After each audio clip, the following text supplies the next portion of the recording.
Monday, and welcome to the Good Morning Show. I am your host, Dr. Ashanta Wyatt. Shout out to my super producer, Naren Sanders, and my co-pilot this morning, the Will Sutton. Hey, Will. Good morning, good morning, good morning, New Orleans. So listen, first things first, as promised.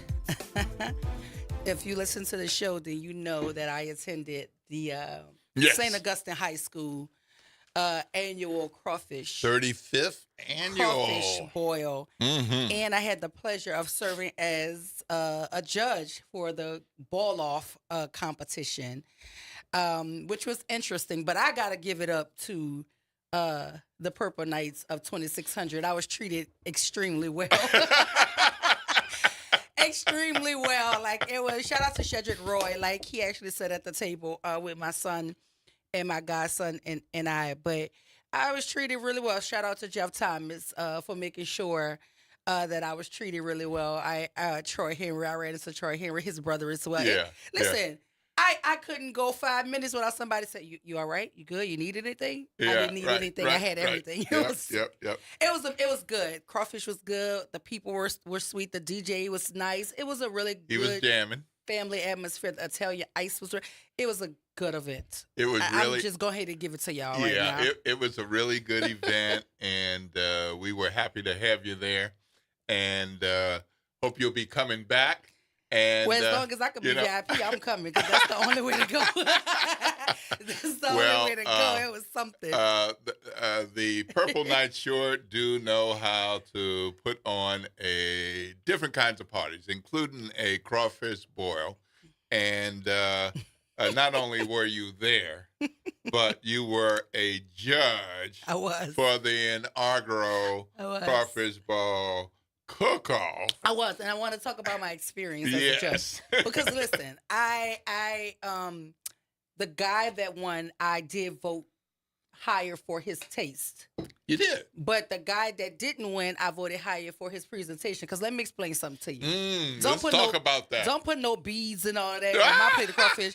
Because crawfish is sold by the pound, and I don't eat beads, okay? I want all my crawfish. It was cute and all. But the presentation for the guy that didn't win, everything on his plate was edible. How'd you like those turkey necks? Listen. I didn't get a turkey neck. It looked like I got like a backbone or something or whatever I had, but I didn't eat it because I didn't know if it was pork. Yeah. And I'm not even about to test my Right. I got it. Not even about to test it. But it was fun. It really was fun. I enjoyed it. I will go back again if I'm invited. Was that pineapple on the other tray? Which is what I think made the boiled, like the corn and stuff, sweeter. You know, they put all kind of fruit. So he had vegetable seasoning with pineapple. He did. I guess he didn't cook with the beans. I don't care, but they don't need to be on my plate. Like, they could have outlined the tray or something, like a float. Yeah, right. But don't put it in on my food. The bees could be dirty. I don't want to. I just don't want it.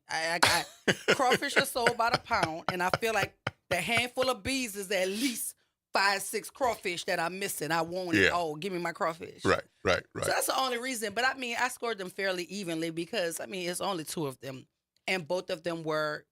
They just knocked it out the park. Only for one person can win though. So yeah. So yeah. Well, it was a group of you all. It was. So it wasn't you just all me. had some kind of point system. Yes, you had to vote in 5 point intervals, so increments. So you could go up or down, but it had to be in increments of 5, with the highest in each category being 25 points.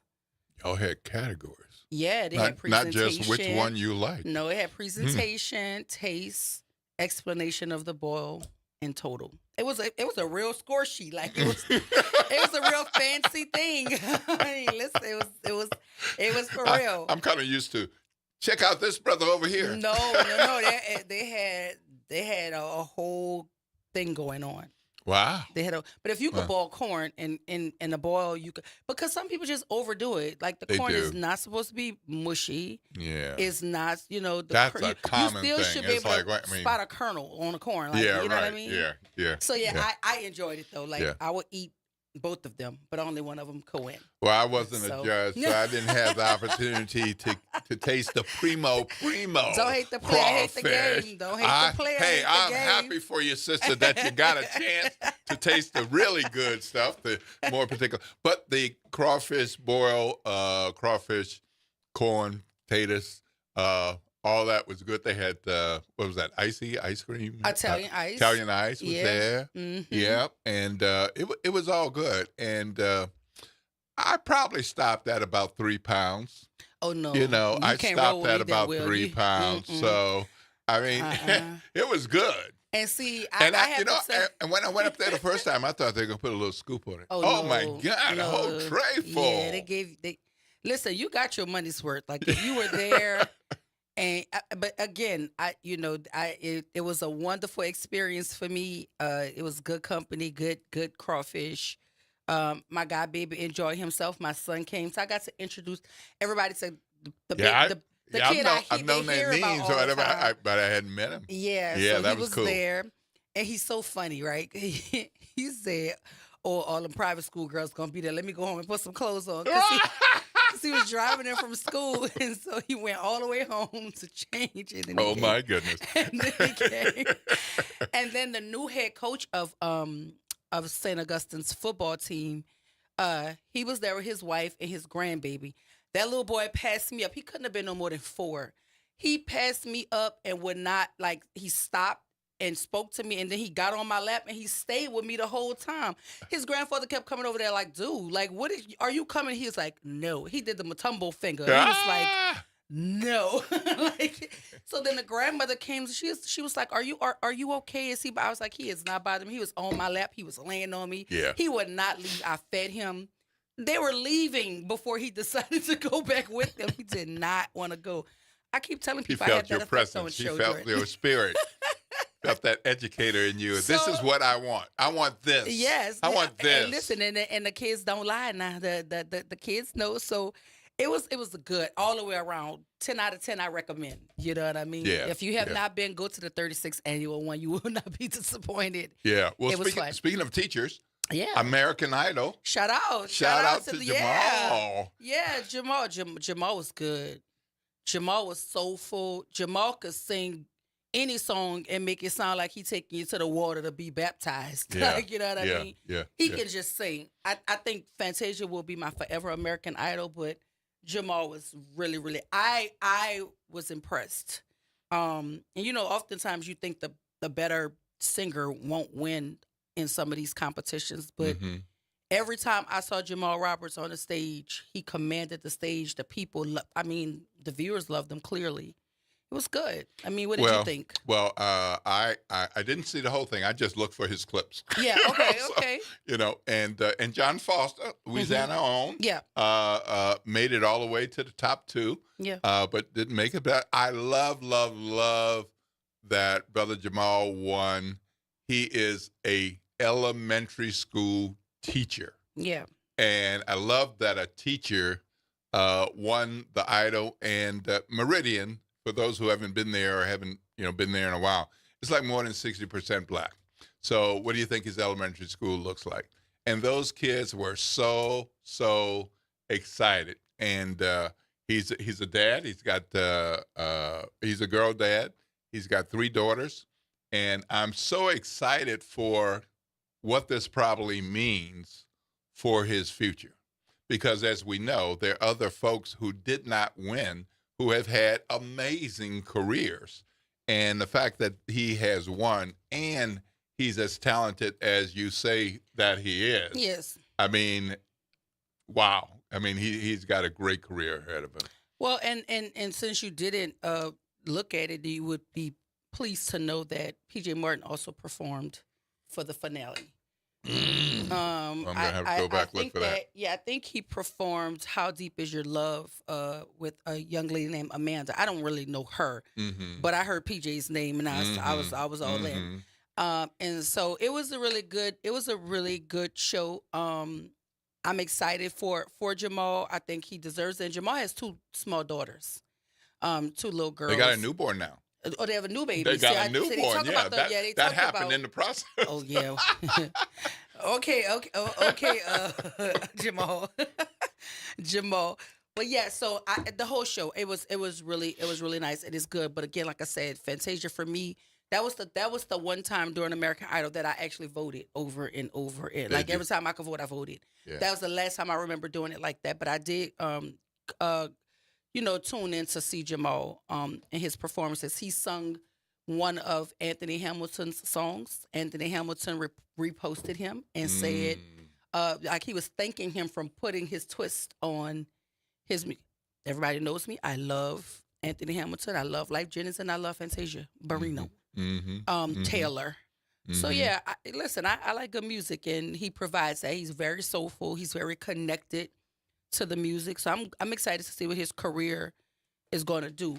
But like you were talking about the other guy, there are really no losers when you make it to the top 10. Oh, well, like literally, everybody has an opportunity to do wonderful things. You're gonna show up somewhere and be paid. Yeah. Because think about it. Like you Jennifer Hudson's career. Like it's amazing. Like what making it that far can do for your career, whether you or not you win it. You know what I mean? Because talent is talent, and somebody gonna catch the vibe. Yep. And like it. But yeah, so I'm excited that where's he from? Mississippi, you said? Meridian. Oh, Mississippi. Meridian. And then the Not other too guy's far. from Louisiana? Yeah. LSU guy. Something about the John South. Foster. Huh? Something about the South? Yep. Is that what we're hearing? Yep. What your boy said, the South got something to say? That's what right. he said at the at the award show. The South got something to say. So shout out to the winner and the winner up for American Idol, and shout out to PJ Morton for representing New Orleans so well as he always does on any stage he touches. So shout out to the Morton family. That's Brother Nyron's church. That's so you're getting it good every week, huh? Yeah. So shout out to that. But listen, we have a really good show lined up at 7:20. We're going to talk to Dr. Libby Sonia, the CEO of the Louisiana Policy Institute for Children, talking about this convening for Early Education Day at the Capitol. So much is going on at the Capitol. The legislative session is ripe with all sorts of things. The coalition is urging the Louisiana legislature to invest at least $87.8 million into the Child Care Assistance Program, which is HB1. Now, I would be curious to see how that's going to shake out since they're trying to cut early childhood stuff, and child care assistance helps make it possible for parents to go to work, right? So that they're not having to take a huge chunk of their money to pay somebody to watch their children so they can go earn the money to pay the bills. So there's this program that offsets that cost for families. But $87.8 million, I am curious to see how that is going to shake out. And I don't think we could come out this first 20 minutes without prepping people about this conversation that we're going to have later in the show about this, the jailbreak that happened. It's the big story. At the Orleans Parish Sheriff's Office. Story. And of course, it's a big story, and I have big opinions, and I'm sure you have some big ideas as well. And we're going to talk about it, and we're urging you to join the conversation. If you want to do that, the number here is 504-582-9422, because there's a lot going on there. There's a lot going on and a lot not going on. Yeah. And so we got to look at that. I mean, if you don't know any of these people who escaped, you don't know any of the people in jail, certainly you care about your safety, your family's safety, public safety. And with folks that are escaped and several with violent past, it's concerning. It's very concerning. It's concerning. It's very concerning. That, and there's this big question about the 7-hour gap. Well, we're gonna delve deep into it. Again, I'm sure you have some thoughts. I have some big ideas, and I'm certain that the listening audience has some big ideas. But there's also an emergency council meeting happening tomorrow, 10 a.m. Tomorrow morning, regarding the jailbreak at Orleans Parish Sheriff's Office. And so, if you want to have a front row seat to that conversation, you can go to City Hall Council Chambers tomorrow, Tuesday at 10 a.m.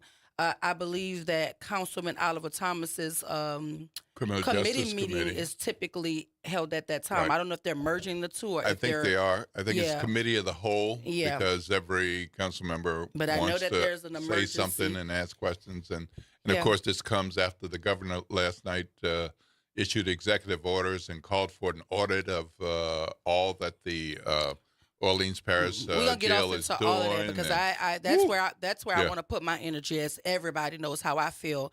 But if you are not aware, there's a $20,000 basically bounty on each inmate who is out there, and the money comes from different facets of organizations. Crime Stoppers has a part in it. The governor himself has an amount of money in it. State Senate President Cameron Henry has a part of the money in it. And so, look, they're offering $20,000 for, I don't know if it's just information or it's for the recapturing of, if your information leads to the capture of either of these individuals, there's a $20,000 reward. And the reward increased because at first it was $5,000. And so FBI agent Jonathan It was Trapp, 2. They started at 2. Well, and then they went up. He said at a news conference that 7 of the 10 men who originally escaped on Friday are still at large, and the FBI is offering $10,000 per inmate instead of the $5,000 that was previously announced. He said he believes members of the public may be aiding the men, and authorities will arrest those found aiding and abetting them. The men range in age from 19 to 42. The FBI reward is in addition to $5,000 rewards offered by the Bureau of Alcohol and Tobacco, Firearms, and Explosives, that is the ATF, and $2,000 from Crime Stoppers. And then we also found out that the governor and the senator each are responsible for a portion of the $3,000, which topped all of this money off at $20K. And so they're offering that money for any information leading to the apprehension of the 7 men who are still at large. And so, like I said, we're going to talk about that and a whole lot more, because I just know that a whole bunch of them ran through the hole in the wall with no plan. Because you take the risk of escaping from jail to go to Bourbon Street, and we wonder why. It's like, of all places. Why we're of at, all places. And then the sign on the wall. It's a textbook case of why the literacy rate is in the toilet. Because they wrote too easy on the wall, but they didn't even spell too right. And then you go to Bourbon Street, you're frustrating. Like, what? You ran through the hole in the wall to go to somebody's house because somebody helped you change clothes. You went somewhere and changed clothes, or you went to some store. You went somewhere to go to Bourbon Street. And you had a 7-hour head start, baby. They ain't had no plan. That tells me something. Yeah. Right. And we're going to talk about something that it tells me. Yep. But we're going to go to break, it's y'all. 7:20, y'all. Got to be there at 7:30. You're late already. What you say? If you're not at work already, you're late. And shout out to those of you who listen to us on your way to work. We absolutely appreciate you. We're going to hear a word from our sponsors, but when we come back, we're going to talk to Dr. Libby Sonnier, CEO of the Louisiana Policy Institute for Children, talking about this $87.8 million in child care assistance programming that the HB1 is calling for. We'll have that and more after the break. This is WBOK 1230 AM, what New Orleans is talking about all day long.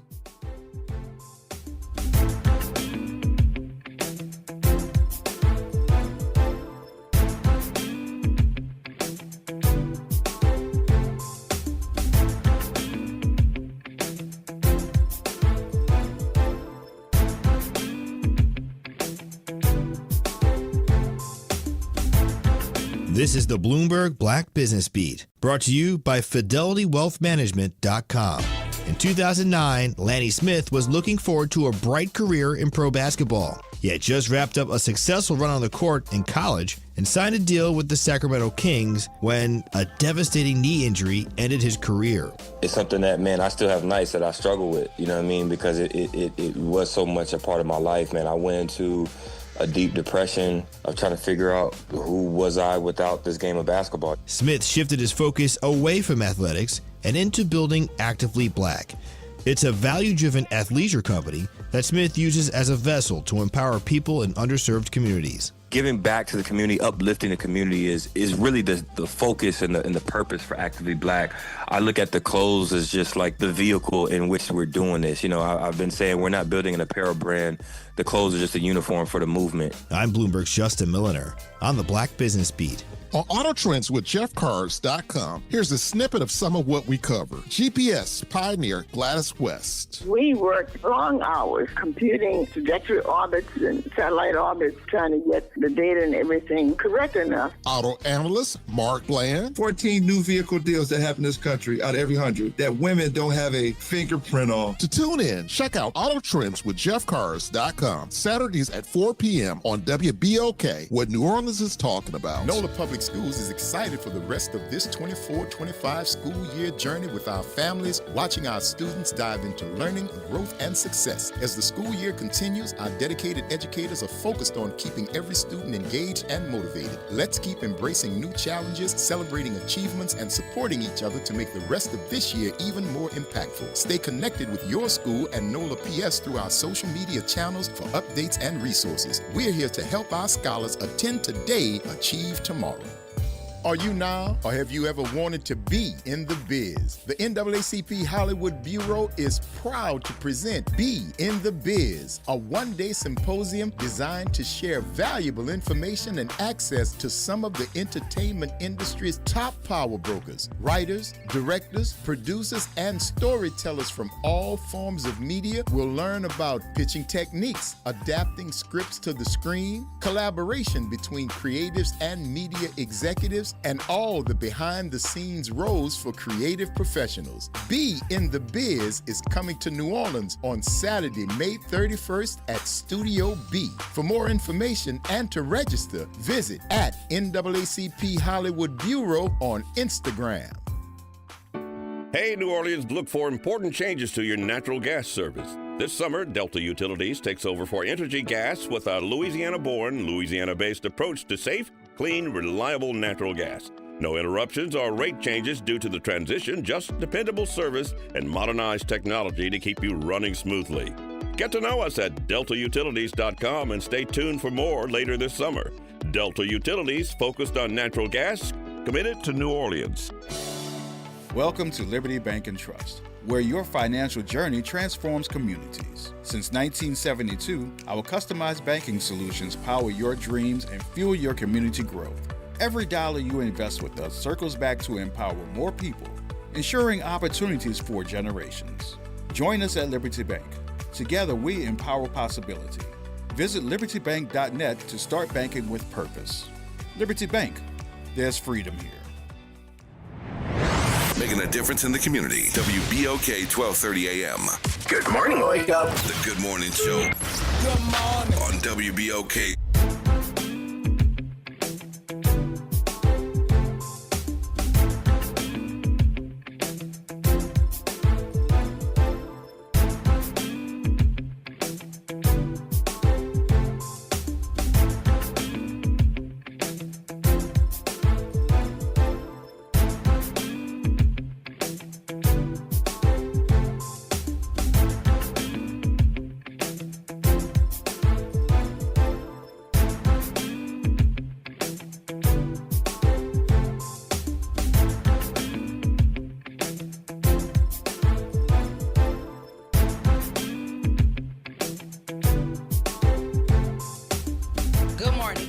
Welcome back to the Good Morning Show. I am your host, Dr. Ashanta Wyatt. Shout out to my co-pilot, Lee Will Sutton. Hey, Will. Good morning. Listen, I'm certain that if y'all are just joining us, I know y'all waiting to hear about the New Orleans jailbreak, and I promise you, we're going to get to it. We're going to get to it. But right now, we're getting ready to jump into conversation with Dr. Libby Sonye.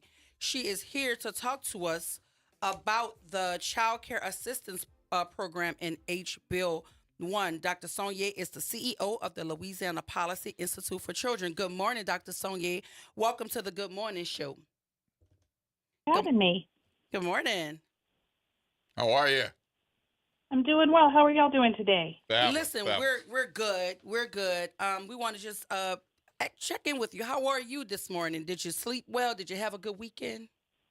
I did. It was a good weekend. It was a beautiful weekend, but hot, as we all know. It was so hot. I don't know what that was about, but it was extremely hot. But glad to have you here and extremely interested in talking about the coalition that is urging the Louisiana legislature to invest at least $87.8 million into child care. Can you talk to us about who helps comprise the coalition, the Ready Louisiana Coalition?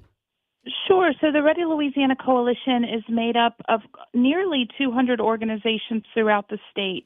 You know, our very own GNO Inc., our New Orleans Chamber, Jefferson Chamber, many chambers across the state, United Ways, nonprofits, economic developers, and early learning centers comprise of the Ready Louisiana Coalition, and it has grown over the last number of years to be quite a force for good, to make sure that we're going to have the investment that we need for early childhood education in the state of Louisiana.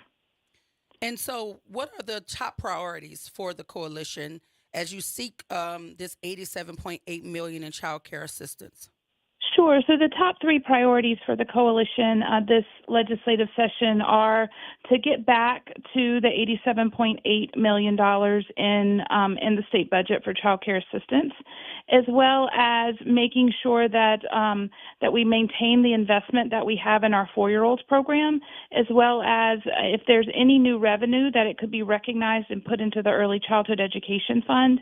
That's particularly important for New Orleans because, you know, we have the millage of $21 million a year for 20 years for infant, toddler, early childhood education. And so making sure there's the matching fund, there's enough money in that fund to match the investments that locals are making. And do you have the support of Governor Landry and Superintendent Kay Brumley? We do. You know, one of the good things that we saw coming out of the governor's budget when it came out, his executive budget, that he maintained the funding that was in this current fiscal year, which is about $77 million. He maintained that in his budget. So to go into legislative session with the governor without a cut at that point was good. And then Superintendent Brumley has always been supportive of early childhood education. The other good news is that the HB1, that budget bill that we've all been watching really closely, passed off the House floor without any cuts. And while we would really like to get back to the $87.8 million that we had back in 22-23, we're really, or 23-24, we're hopeful that just not getting a cut out of the House is huge because the last few years we've gotten a cut coming out of the House. So to come out of the House with no cut is big. I don't know if we'll be able to get $9 million back in the budget to get us back to where we want to be, but at least we didn't get a cut coming out of the House. This is Will Sutton. Can you talk about what difference that $9 million made in not too distant past versus the point that you're seeking now? Right. I mean, it affected about 780 families having access to quality early childhood education. And so the $9 million reduction that we got last legislative session for this current fiscal year meant that many families didn't have access to quality early childhood education. And we know that helps families go to school. It helps them go to work. It helps them take care of their families so that they can, you know, be able to provide. And so we know that this is an economic issue as well as like getting children ready for kindergarten. So what do you think the possibilities of maintaining the $87.8 million, given the good news that you had before, but sometimes things can get messy in the Louisiana State Legislature? Sure. You know, I'm really hopeful that we'll maintain the $77 million that came out of the House. We'll see what the Revenue Estimating Committee comes out of, and you know they estimate the revenues for the state if they'll be higher or not. And we just want to make sure that people know that we're grateful, but there's still a great need for the young children of Louisiana, and we need to at least get back to where we were in the 23-24 fiscal year, which means that we would need an additional $9 million on top of what's already in the budget currently. So I know a number of folks who, like me, are getting longer in the tooth. Unfortunately, some of those folks feel like I did my part. I'm not really connected to childhood education, so they don't want to be helpful. But you see it as long-term economic benefits for everybody. Can you talk about that? Yes, sir. I mean, really, it's a two-generation approach. It's a generation now of the parents that are in the workforce that they need to know that their children are in quality and quality care and education so that they can go to school and work and be productive. And so that's the workforce of today. And that's an immediate need. And then it's a workforce of tomorrow issue with our little people making sure that they enter into kindergarten ready to learn, that they are reading on grade level by third grade, they're able to finish high school and go on to some type of post-secondary education. If we want Louisiana to thrive, it absolutely starts with successful children. And that means that their parents have to be able to go to work, and that's an economic issue of today, and that means that they have to be successful in school, and that's what we're preparing for in these first 5 years of life for young children. So what is the link between child care access and the workforce participation? Sure. So what we know is that Louisiana loses $1.3 billion, that's with a B, $billion annually due to child care breakdowns. And we know that our Louisiana businesses lose about $762 million a year. That's a lot of money that could be put back into our economy if people were able to work because they had reliable, affordable child care. We have a business workforce calculator on our website that allows businesses to see what they're actually losing due to child care breakdowns. And Entergy actually helped us pilot that, and they lose about $14 million annually due to child care breakdowns. And so when we talk about child care, it's not just a federal government issue or a state government issue or a local issue. It's an all of our issue, and how do businesses step in and help play. And places like Entergy and Auctioneers and others are really helping us think through how do we do that together to make sure that we really are creating an ecosystem for families to be able to thrive. Well, I'm just a bit cloudy on one point here. If there are federal cuts to child care and Head Start, which I know that our state leaders support, how are they now saying that they support your effort to get back to this $87.8 million in child care assistance? I'm just trying to understand that, because I know that they were in alignment with a lot of the federal cuts that were happening to education. And part of those federal cuts happening to education is the federal cuts to child care, to child care and Head Start. How does that marry with what you're trying to do in HB1? So right now we haven't seen any cuts yet federally in child care assistance, and thankfully we haven't seen anything yet in Head Start. But I'll be honest with you, it would be detrimental to our state and around the country, one, if there was any cuts to the Child Development Block Grant that helps us fund child care assistance. And it would be detrimental to lose Head Start, because that really serves our most needy families that really just need to step up. And so it is a constant balance. I don't have an answer for you. I wish I did, because I struggle with understanding it ourselves. But what I do know is that the business communities, our state chamber lobby, and others are really being very loud that we need to make these investments if we want to have a reliable workforce in Louisiana. That seems to be gaining traction. Who knows what will happen federally? So why do you believe, because I know I believe that education should be bipartisan, but why do you believe that this should be a bipartisan issue in the legislature in terms of early childhood education, the Head Start program? Because we talked about the link to it, to the availability of it, and the strengthening of our workforce. But why do you believe that this should be a bipartisan issue? I mean, we believe that it should be a bipartisan issue because children aren't partisan. They don't get to choose who they're born to or the circumstances that they're born in. And if we really say that we support young children coming into this world and their families, we have to support them when they're here. And fundamentally, if we're really thinking about this, we want to have, particularly Louisiana, we want Louisianians to stay in the state. The only way that's going to happen is if we really support young children and their families so that they can thrive. And so, again, like this, children don't get to choose if they're Republican or Democrat or independent. They're just here, and it is our moral responsibility to make sure that we are putting them on the right path so that they can be the best little person and the best big person when they're big that they can possibly be. So things seem to be going pretty well at this point. We're knocking on all the wood. Right. All the wood.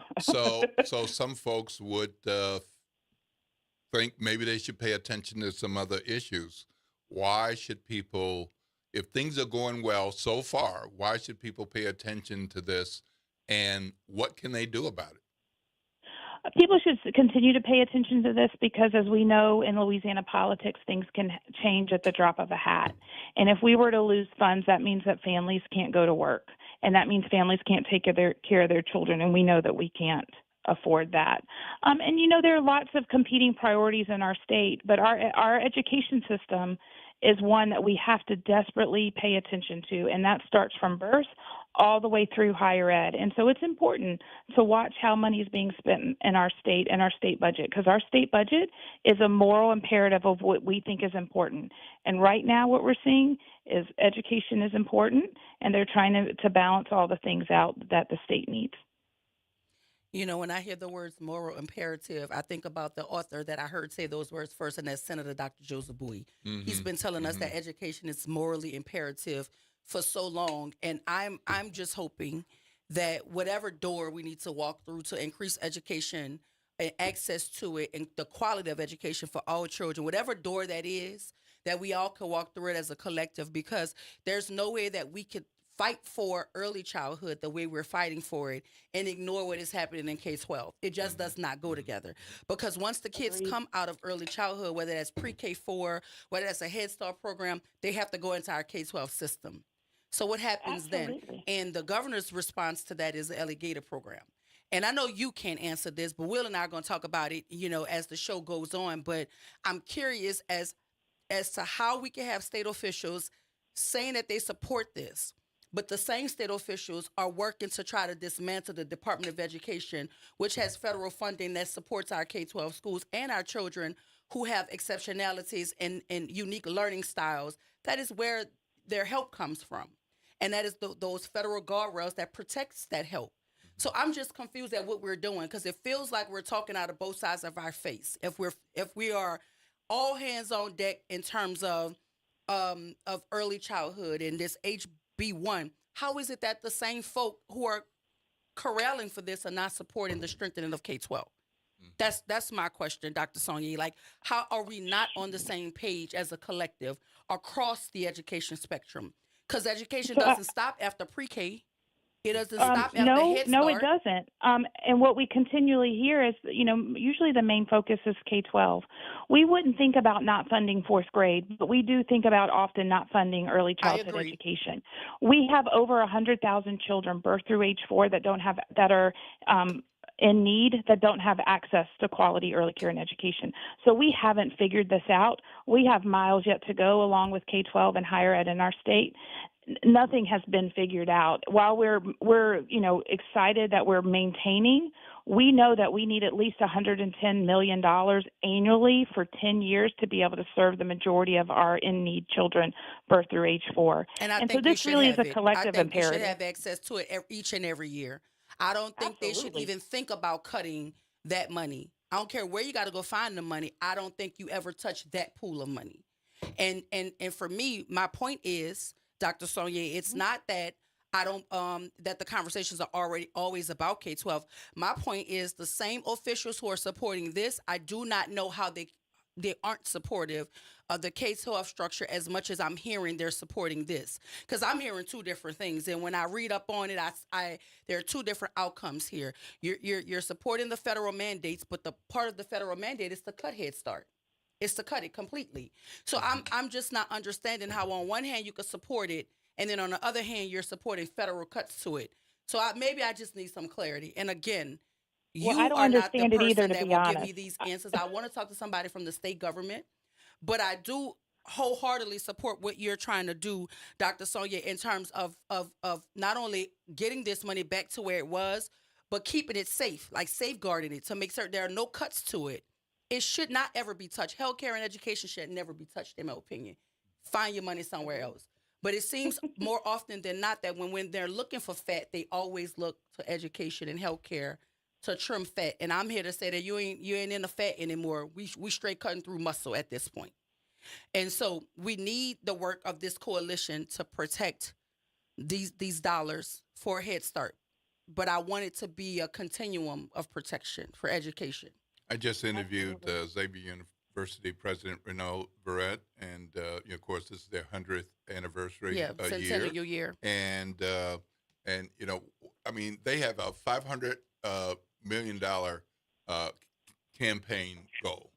But in that interview, one of the things he said, we cannot forget K through 12. because K through 12 produces our students.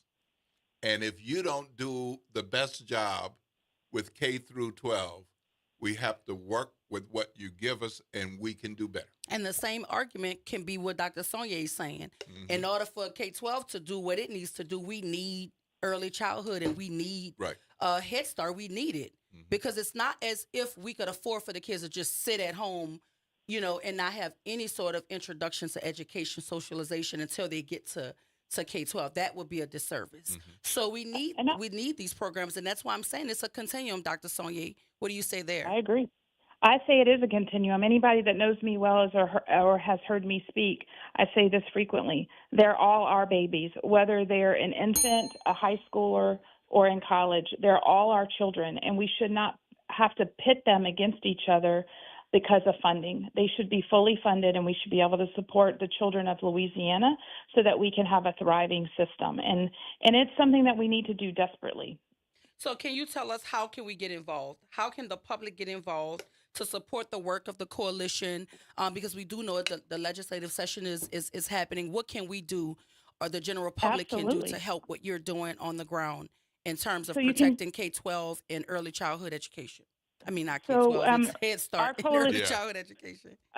Our coalition is related to investments in early childhood education, and you can go to readylouisiana.org. Also, tomorrow is early ed day at the Capitol, so you can come to the Capitol and wear your navy and your green and be a part of our coalition and help us continue to educate elected officials about the importance of early childhood education on the workforce of today and tomorrow and how it's part of the continuum of education in our state. And what time tomorrow is that happening? We kick off at 9 a.m. with a press conference. 9 a.m. So in order to get involved, if you're within your listening ears are within the earshot of my voice, if you're following us across all our platforms, go to readylouisiana.org. They're asking you to wear navy or wear green tomorrow at the Capitol, 9 a.m. as they fight to secure the funding for early childhood education, which includes Head Start. So thank you, Dr. Sonia, for the work that you're doing. Thank you to the coalition of organizations and people who have come together to try to protect this $87.8 million investment in child care assistance, because we do know, like I said prior to Dr. Sonia coming on, this is a direct correlation between the workforce. Most of the families who are dependent on child care assistance, they're doing so that they can go to work and pay the bills. And without that child care assistance, they would have to hold the burden of trying to either find some child care, pay fully for child care, which is going to cut into the funds that they're making to pay the bills. So it all goes hand in hand, and we have to care about the well-being of all of our babies, and just by proxy, their parents as well. So this not only helps our kids, but it helps low-income families the most. And I mean, if you're at or below the poverty line, this conversation is for you. Right? We need to protect the entity that is child care or early childhood education as well. So thank you, Dr. Sonia, for joining us. And listen, after you're at the Capitol and after this all shakes out, you have to come back and give us an update. You got it. Absolutely. Thanks so much for having me. No, thank you so much for the work that you're doing. We appreciate you here at WBOK. Good luck with everything. Listen, look, we have to go to break, but it is, I think those are the two words that are glaring. It is it's morally imperative that we know what's going on, right, with education, and that we do what we can to protect this. So again, go to readylouisiana.org. Wear your navy or green tomorrow, 9 a.m. press conference by Dr. Sonia and the coalition, the Ready Louisiana Coalition to protect early childhood. Y'all stay with us, because when we come back, we're going to jump into the conversation that I know y'all tuned in to hear about. We'll have that and a whole lot more. This is WBOK 1230 AM, what New Orleans is talking about. All day long.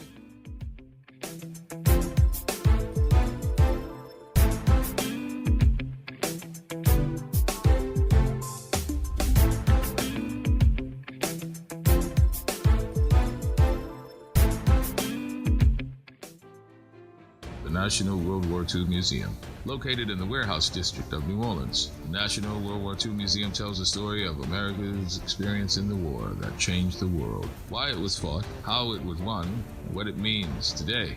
Visit them online at www.nationalww2museum.org for time tickets and safety information.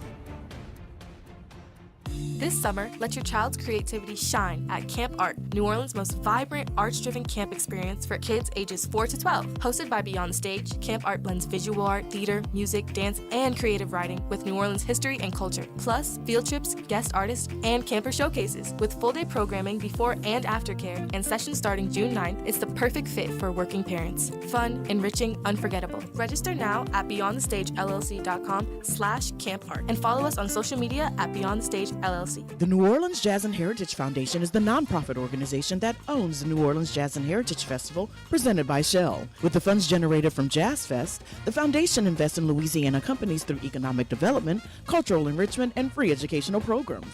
To learn more about what the New Orleans Jazz and Heritage Foundation does, please visit www.jazzandheritage.org. The New Schools for New Orleans team would like to send a huge congratulations to all of our graduates across New Orleans Public Schools. We wish you all the best on the next chapter in your life. Know that you are destined for greatness. Why'd I go to the doctor? One day at the firehouse, I was so lightheaded I could barely stand. Even my crew noticed. Getting checked out was the right call. Turns out I have atrial fibrillation, which increases the risk of stroke about 5 times. Symptoms like irregular heartbeat, heart racing, chest pain, shortness of breath, fatigue, or lightheadedness can come and go. But if it's AFib, the risk of stroke remains. If you have symptoms, contact a doctor. I'm so glad I did. Visit NoTimeToWait.com. Sponsored by Bristol-Myers Squibb and Pfizer. Good morning, Wake Up. The Good Morning Show. Good morning. On WBOK.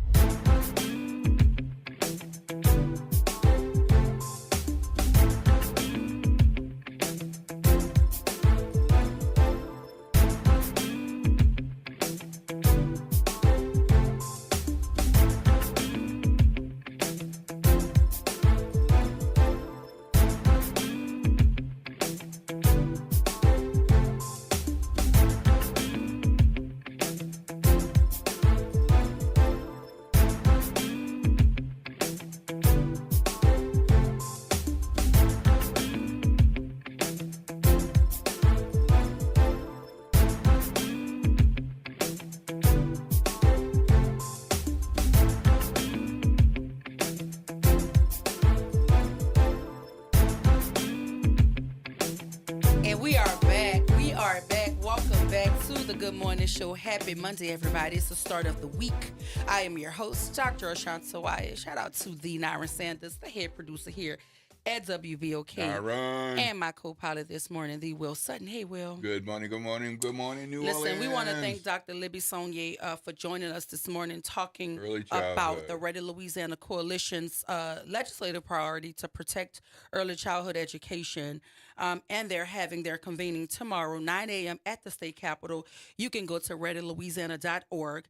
You can wear your navy and your green tomorrow at the Capitol to support the efforts to protect early childhood education. And for more information, as I stated, you can go to readylouisiana.org. So thank you to Dr. Libby Sonnier for joining us this morning. And on the 19th, y'all, Monday, May 19th, from 7 p.m. to 9 p.m., the community is invited to 3101 Erato Street for the 23rd annual tribute to Malcolm X, marking what would have been his 100th birthday.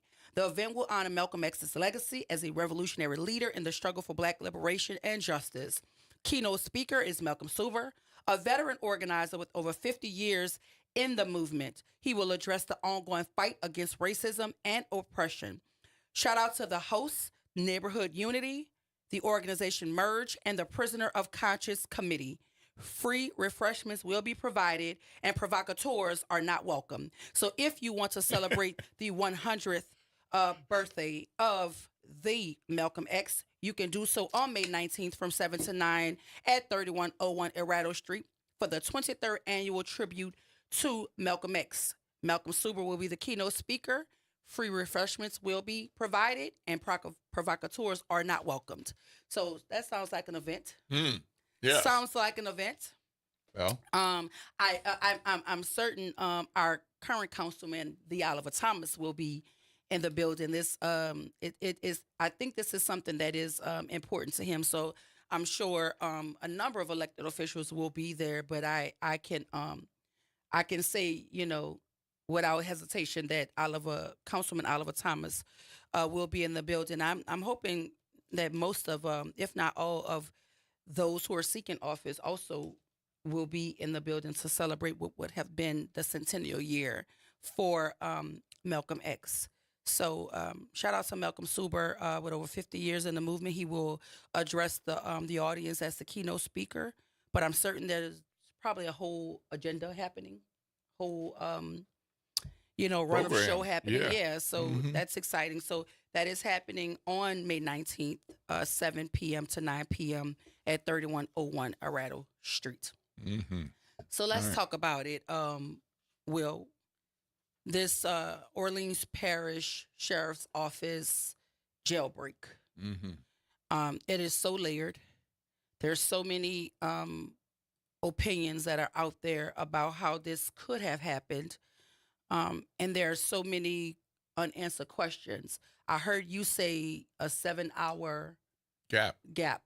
Are we talking between when the entity that is OPSO knew about it and when the general public was made aware? Is that the 7 hours you're talking about? No, I'm talking about the video that they've released showing the escapees leaving after 1 o'clock in the morning. Okay. But they didn't discover that they had left until an 8:30 check. So wait a minute. So there's a 7-hour delay in when it happened and when the OPSO knew it happened? Yes. And so then when did the general public be made privy? That was after 10. So so about 2 hours in between them knowing and us knowing. Right. But meanwhile, they had escaped. According to their own video. So, one of the big questions is the video, who was watching? Yeah. Who was watching? If you have it on video, who was watching? And I see and I don't like confusion. I'm confused in my mind right now. So the video that we have seen with them jarring this, what looks like a toilet from the wall, you're saying that this happens after 1 a.m. Yes. But no one knew about it until after 8 a.m.? Well, clearly somebody knew about it because that had to make a lot of noise. There is video of what they were doing, and there's video of them leaving the building. So who was aware when kind of gets to the crux of one part of the issue. The other part of the issue, of course, is the how the building was constructed and how easy it was to dismantle the bars and all the preventive measures, security measures, to prevent something like this from happening. But if we have it on video, what they were doing, at least part of what they were doing, was somebody responsible for watching the video? And then even if you leave from there are cameras all around the building, in the building and outside of the building. So when you have 10 people running, leaving the building, and it's on video, who was watching the video? Because that happened in the middle of the night. But officially, they didn't know until there was a check at 8:30 in the morning.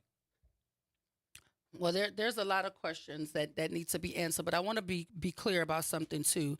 Jails are short-term facilities for holding those awaiting trial or serving sentences of less than a year, while prisons are larger-term facilities for individuals sentenced to more than a year. And then it also talks about the jail versus prison. You talk about the security of it all, right? Maximum security prisons as opposed to jails that are not designed to, like in Angola would be, for instance, right? And when I look at the picture with the "too easy" written on the wall, it doesn't look like it just got there. So you know what I mean? I'm just curious as to. I think I would want to see video to see if this was on the wall prior to this happening, because is that like was it like a signal to show how you can get out? Because this doesn't seem like this thing was married to this wall like it should. It looked like maybe it was just it was already like a way to get out. It was just blocked. I don't. It's just something about this doesn't is not linear for me. I have questions, and a lot of them, and that is why I'm going to attend the meeting tomorrow, because I do know that Sheriff Susan Hudson will be there. I'm certain there'll be some in-depth probing questions of her, and I want to know the answers to a lot of these things. There's also some conversations happening around the press conference and the questioning of the sheriff and the tone of certain questions, particular to Channel 6 and Travis Mackle. There's a lot of conversation going around about the tone of how he questioned the sheriff. But, you know, here's the thing. People want answers. And sometimes questions don't come out soft, or they don't come out but people could detect tone and affect and you know, the way you're leaning when you're asking questions. I have my opinions about it. They're just my opinions, but when I'm on WBOK, like, it's, you know, you could catch my unfiltered opinions on my own page, because I will give them. But my thoughts and opinions are often filtered when I get on these airwaves. But what I will say is, this to me does not feel like the intent was for 10 people to get out. This feels to me like somebody or somebody's got out, and then some other folk took advantage of the opening to get out.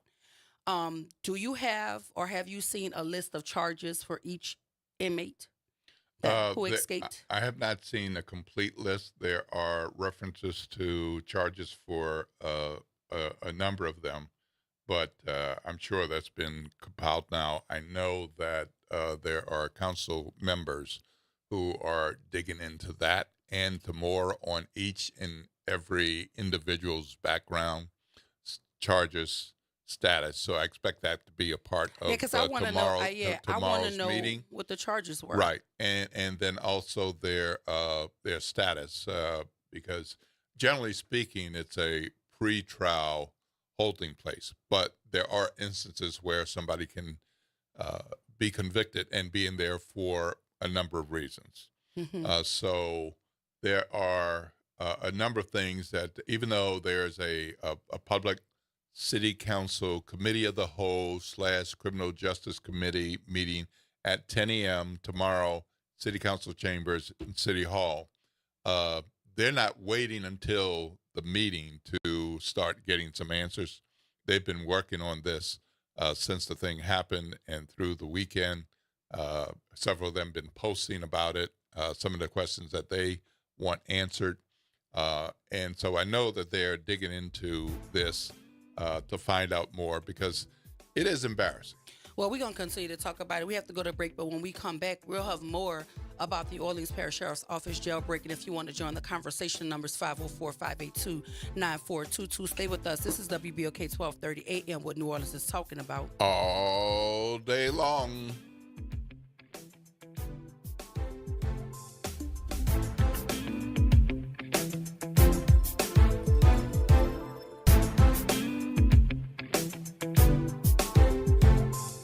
WBOK New Orleans, home of the Good Morning Show, 7 to 9 a.m. weekdays. This news report is brought to you by New Schools for New Orleans. New Schools for New Orleans is committed to celebrating the hardworking teachers of New Orleans. Thank you to all the educators who came out to the 4th annual NOLA Teacher Fest at Champion Square. We had over 2,000 attendees. Special thank you to our sponsors, Allstate Sugar Bowl, Entergy New Orleans, Raising Cane's, Align Ed New Orleans, Agenda for Children, and Oshner Children's for their commitment and support. Teachers and school leaders, enjoy the summer break. I'm Bree Wood with BIN News Now. New Jersey Transit and its striking engineers have reached a tentative deal, ending a 3-day walkout over pay. Governor Phil Murphy says trains will roll again Tuesday after safety checks. They have poured hour after countless hour into reaching an agreement that is both fair to NJ Transit's employees while also being affordable. New Jersey Transit serves 350,000 riders daily. St. Louis faces a long road to recovery after Friday's tornadoes caused over $1 billion in damage. Mayor Cara Spencer says about 5,000 buildings were hit by the storm, which packed winds of up to 150 miles per hour. 5 people were killed and more than 30 injured. And a record-breaking number of Americans are expected to be hitting the road this Memorial Day weekend. AAA expects 45 million people to travel between May 22nd and 26th, the highest since 2005. Get BIN News Now on demand 24/7 on the iHeartRadio app. Good morning, Wake Up. The Good Morning Show. Good morning. On WBOK.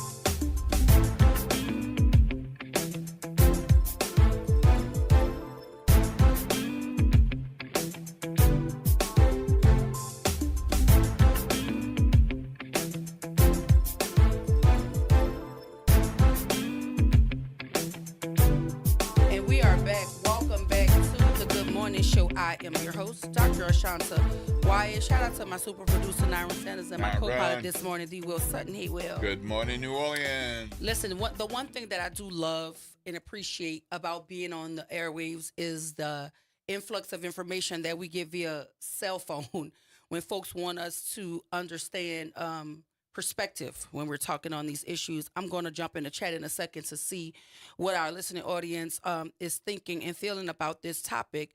But I just got a text that says, I wish news organizations would stop calling the search a manhunt, which suggests to some the objective is not to capture but to kill. And to the person's point, their social media posts actually saying dead or alive on the post.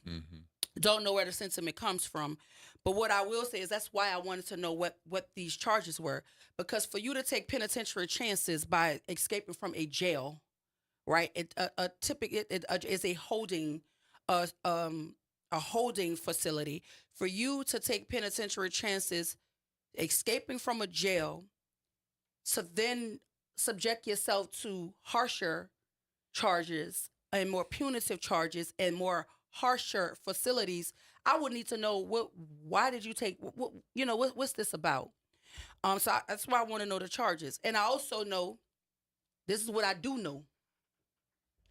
When 10 people are involved in something, somebody going to say something that's going to tell us a whole bunch of something else. Absolutely. So that's what I'm looking forward to. I'm looking forward to when what don't come out in the wash, come out in the rinse. Because, see, my mind works on a different wavelength than some people. Most people, maybe.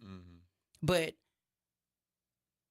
I don't often subject myself to crowds. And I also don't run in packs.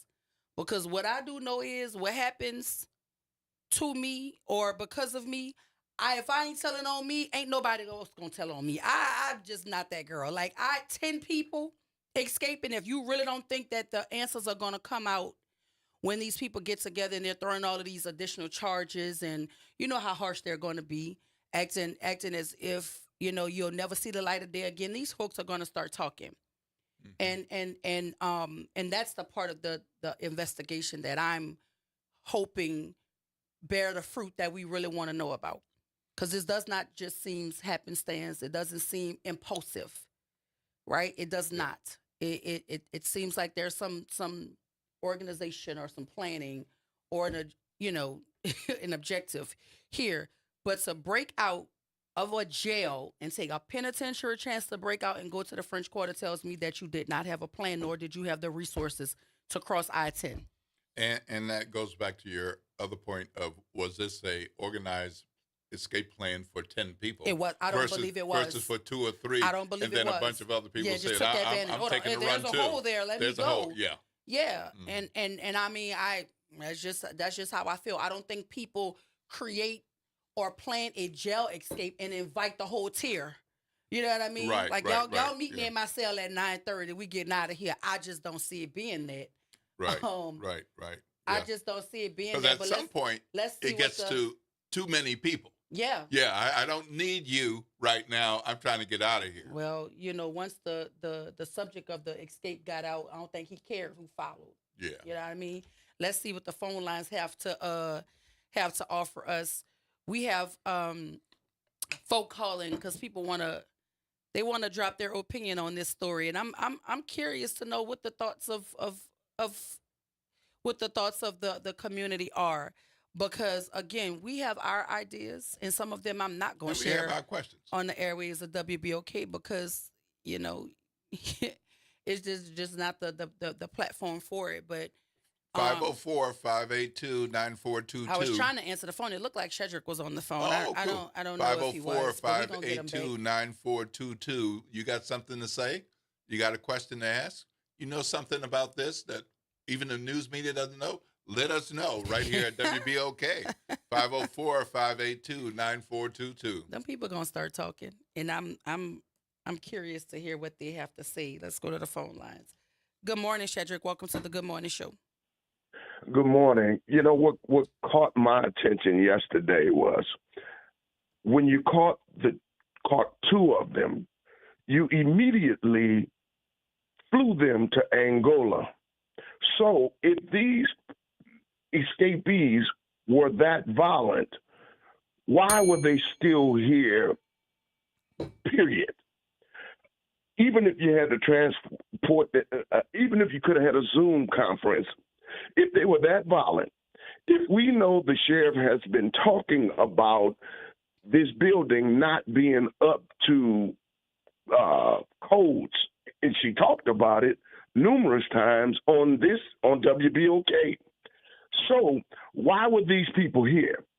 The governor said something last night, and I don't really agree with him or whatever, but he said because of the caseload of the criminal justice system working so slow here in New Orleans, so why were these people still here? And what's tasteless is people pointing blame instead of focusing on the protection of the judges, the family members, and prosecutors. That was very tasteless, because this ain't the time for you to run for office. This ain't the time for you to point fingers.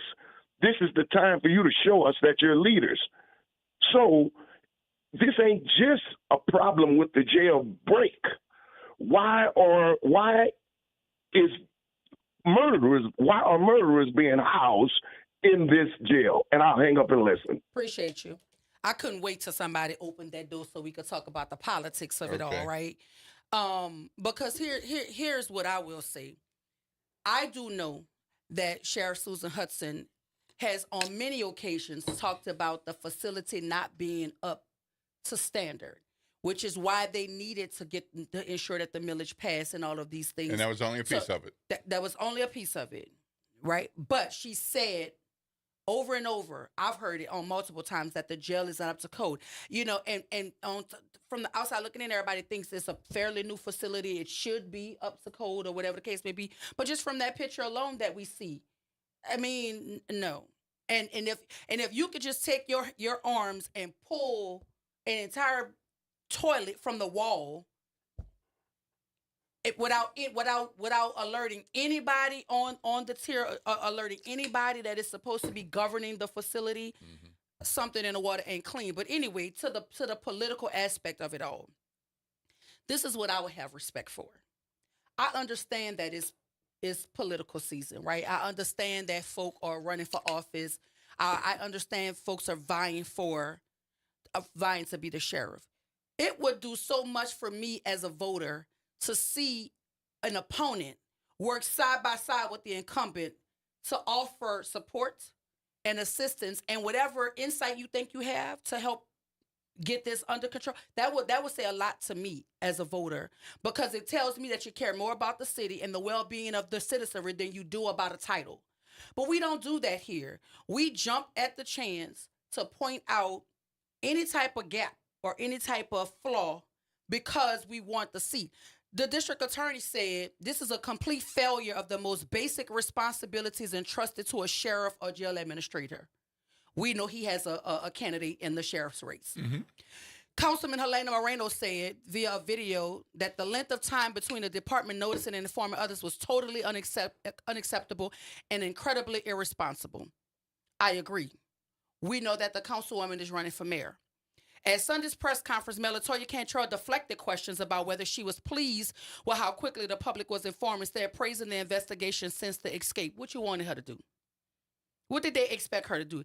Did they expect her to dogpile on? Because this is what it is at this moment. This is a direct shot or a direct hit against the current sheriff, right? Do you believe, Will Sutton, that this could have happened on anybody's watch? Well, it has happened I'm just in asking. the past. It has happened at this jail. Oh, it's not At an this anomaly. jail. It's not It's the not only an outlier. time. It's the likely the largest jailbreak in the state, but it's not the only jailbreak, and this has happened before. So the sheriff, Susan Hudson, is the article says she laid blame on a jail she says is in dire need of upgrades. And see, I always read for tone. I do. I read for what you're trying to say to me, because is it laying blame, or is it telling you what I've been telling y'all the whole time, that the jail is in dire need of upgrades? I can remember her saying that, but it goes on to say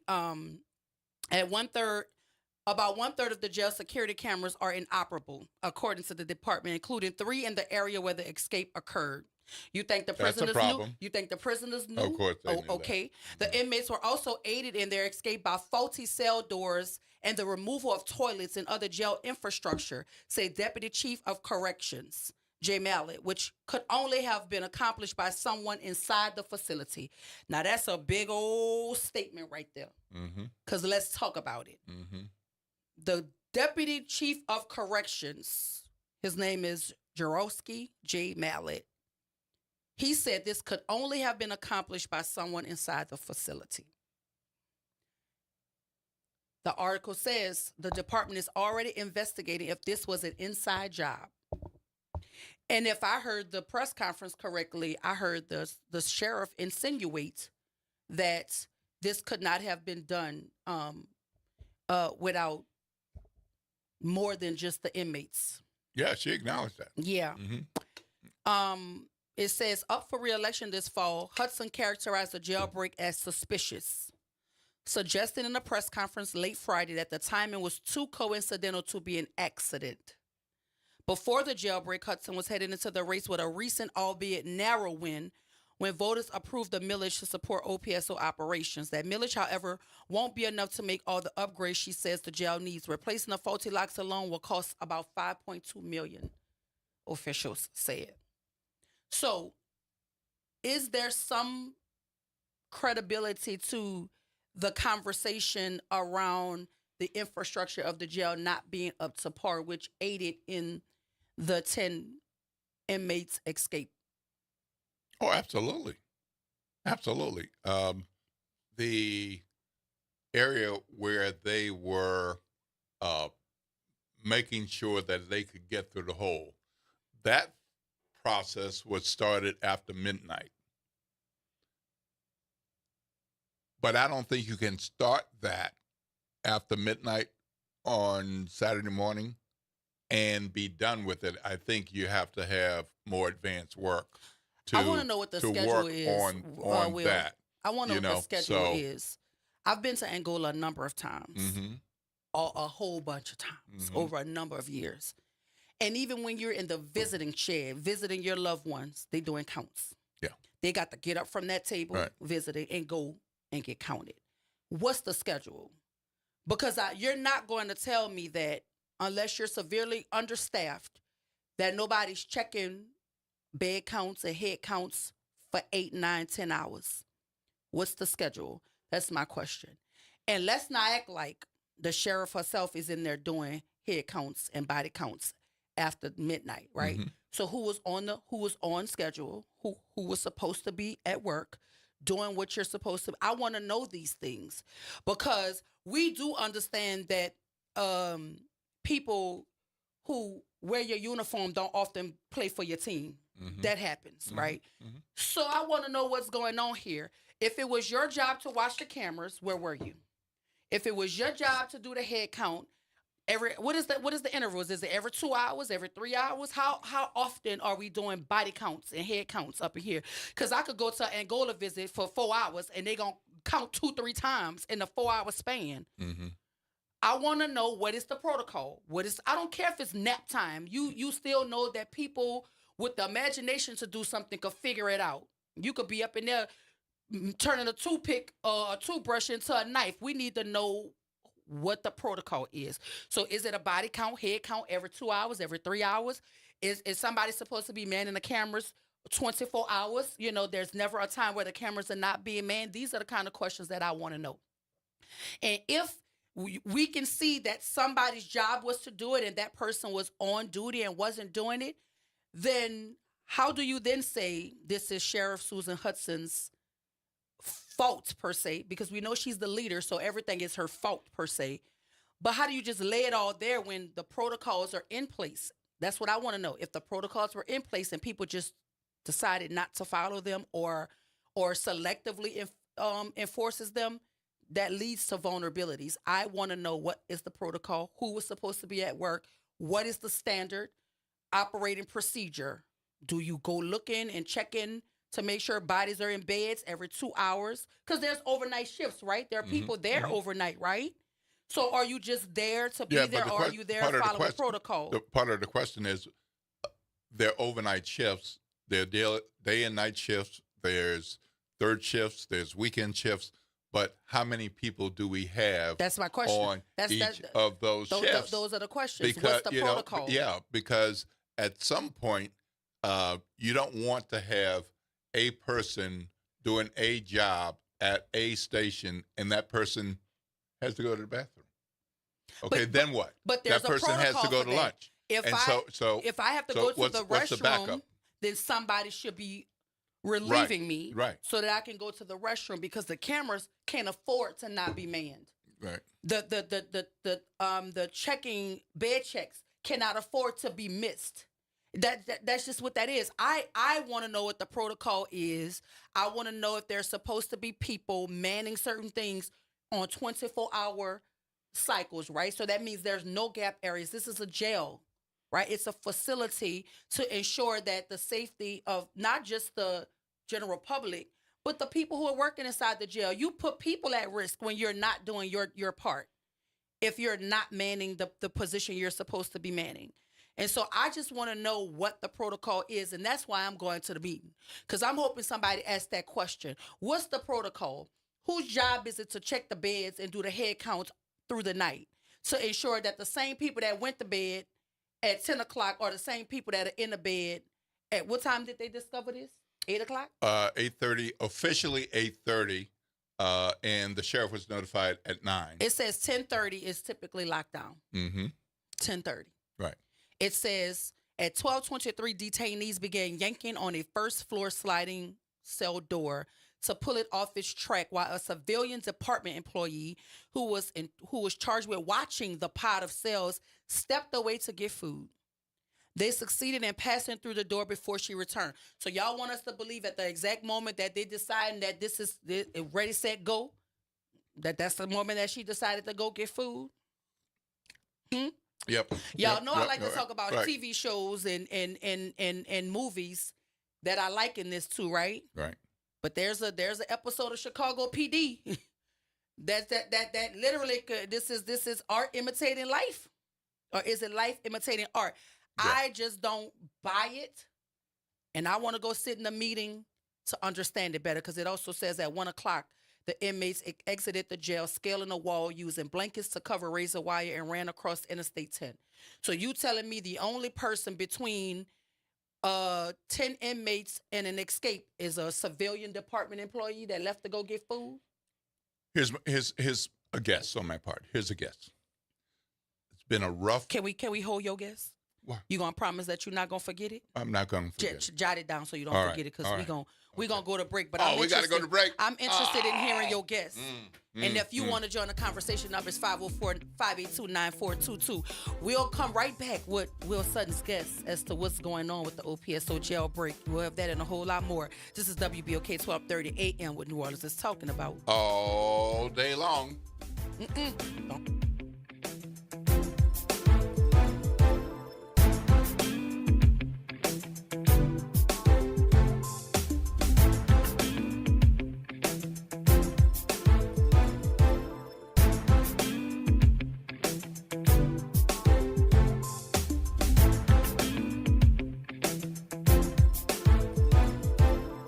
Attention, WBOK listeners.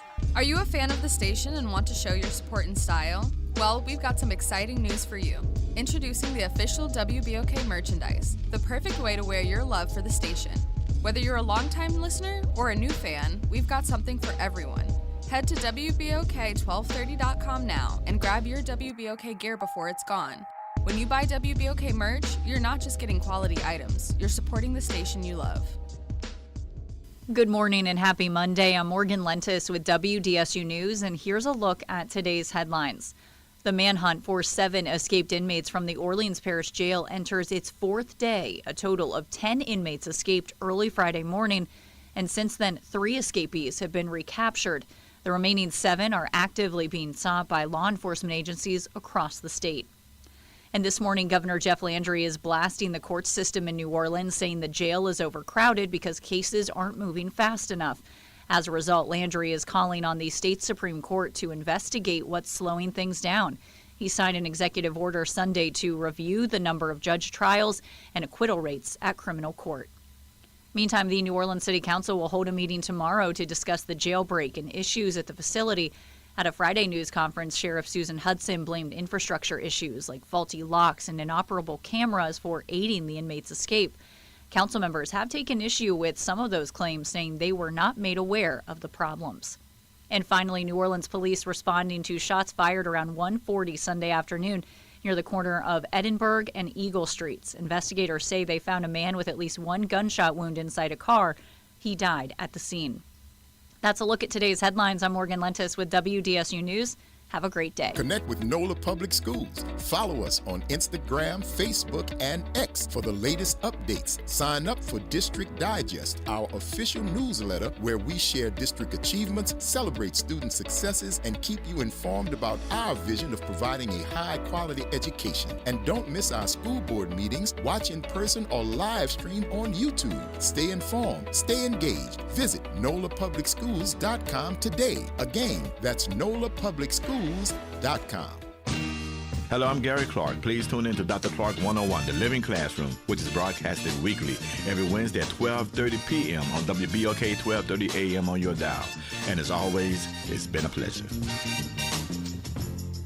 Welcome to Chemical of the Month by the community scientists at Rise St. James. This month, we spotlight phthalates, chemicals added to plastics, especially PVC, to make them more flexible and durable. But there's more. Research shows phthalates may disrupt hormones, affect reproductive health, and contribute to environmental pollution impacting our communities. Join us as we explore how these additives shape our everyday lives and the world around us. For more details, visit risestjames.org. Empower your knowledge with Rise.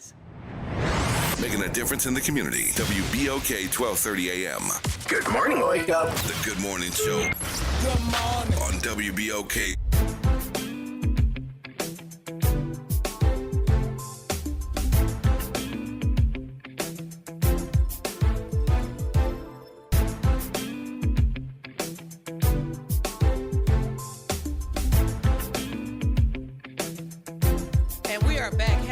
Welcome back to the Good Morning Show. I'm your host, Dr. Ashanta Wyatt. My co-pilot this morning is D. Will Sutton. Hey, Will. Good morning, New Orleans. And right now, we're going to jump to the phone lines. We're talking about the OPSO jailbreak where 10 inmates escaped through a hole that was made by the removal of a toilet.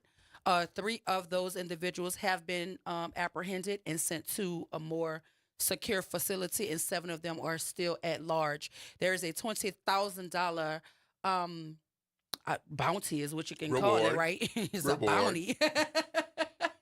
It's a bounty. That's you say reward. Mm-hmm. What are we rewarding them for? Mm-hmm. Like providing the information. Okay, so John Zimmerman is on the line, and he has some information that he wants to share. Good morning, John. Good morning, John. This is my colleague John Zimmerman, ace reporter. He's been digging on this story, as have others. So I shot him a quick note to see what he might add from his good work at the Times-Picayune, NOLA.com.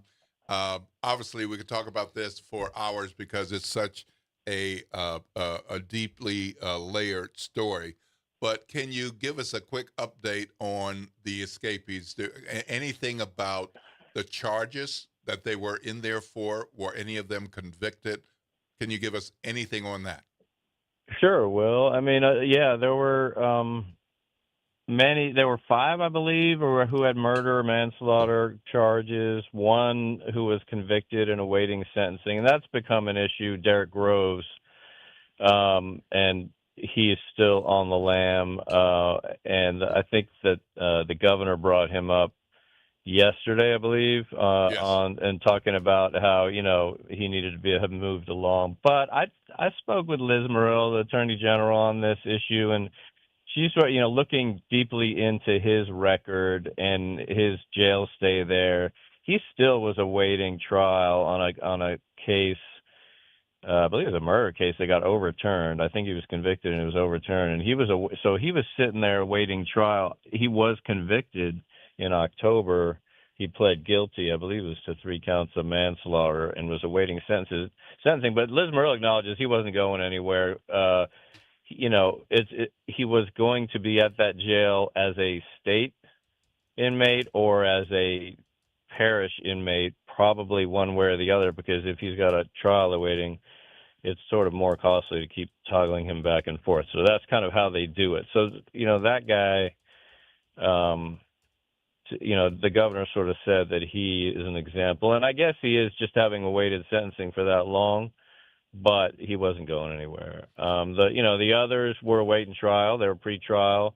There are questions about kind of why they were in that first floor pod that we're still trying to answer. But I just want to clarify that one is a little bit, has been a question about why he was still there, Derek Groves. So I have had the understanding that the jail was for a pre-trial, that once somebody's convicted. I mean, how rare is it to have somebody convicted in the jail?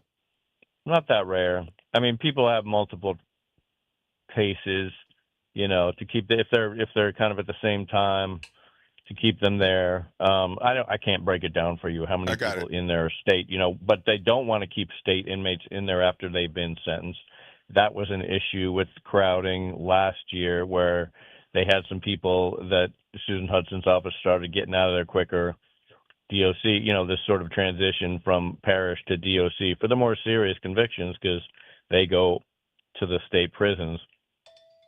So that was sort of an issue. But yeah, I mean, I think they sped that up. I don't know where it is now in terms of how many are state and how many are parish. So, which means how many are pretrial and how many have been convicted already. Right. And the sheriff has said that I've told you over and over again that we need more staff, that we need maintenance and security upgrades. True. How much? So you, from your reporting over years, not just this weekend, but that has been true. And these are the kinds of things that can be corrected. I don't know about the locks specifically, but in terms of the troubles with the doors and with some of the things falling off that jail that opened in 2016, and she's raised alarms, about that.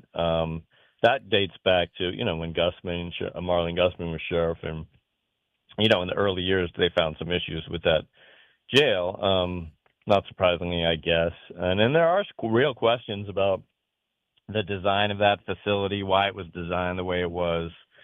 And staffing has been an issue for a long time. It's hard to find people who want to work those jobs at that rate of pay. And she has raised that issue. She has upped the pay. That pay has gone up for deputies, but they still have a lot of problems getting people. And that's a big issue of oversight. But, we're still fleshing out what actually happened. So they said they had 36 people on staff there, and that's a low number, according to, I think it was Chris Goodley, deputy operations guy over there. But I don't know how that compares. Clearly not enough eyeballs on those guys, though. Well, and since we have seen video of